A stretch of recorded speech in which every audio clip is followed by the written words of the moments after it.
মিথ্যা মামলা ও হয়রানির প্রতিবাদে সংবাদ সম্মেলন করেছে প্রবাসী রেমিটেন্স যোদ্ধা মোহাম্মদ সানজিদ হোসেনের স্ত্রী রিমা আক্তার।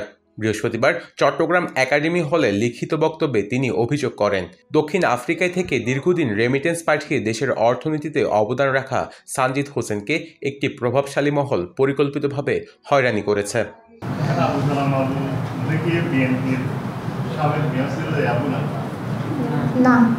তিনি জানান, সম্প্রতি তার স্বামীর উপর প্রকাশ্যে হামলা হলেও ব্যবস্থা নেওয়া হয়নি, বরং একের পর এক মিথ্যা মামলা দিয়ে তাকে জেলে আটকে রাখা হচ্ছে, যা একটি ষড়যন্ত্র ও মামলা বাণিজ্যের অংশ।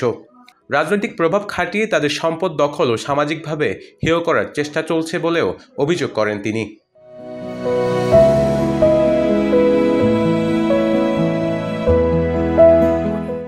সংবাদ সম্মেলনে রিমা আক্তার 4 দফা দাবি জানান। স্বামীকে মিথ্যা মামলা থেকে মুক্তি, হামলাকারীদের শাস্তি, প্রবাসী পরিবারকে হয়রানি বন্ধ এবং পরিবারের নিরাপত্তা নিশ্চিত করা। প্রবাসী রেমিটেন্স যোদ্ধা মোহাম্মদ সানজিদ হোসেনের স্ত্রী। সবগুলো রাজনৈতিক মামলা, উনি তো প্রবাসে থাকেন, উনি তো এগুলোতে রাজনীতিকে নাই, এরাই করতেছে। এদের পিছনে আরো অনেক সহযোগীরা আছে, এগুলোর আমি এখন নাম বলতে পারবো না।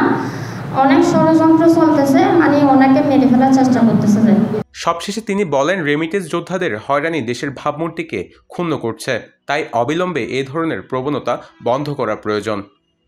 মামলা থেকে অবিলম্বে মুক্তি দিতে হবে। News desk, বাংলাধারা।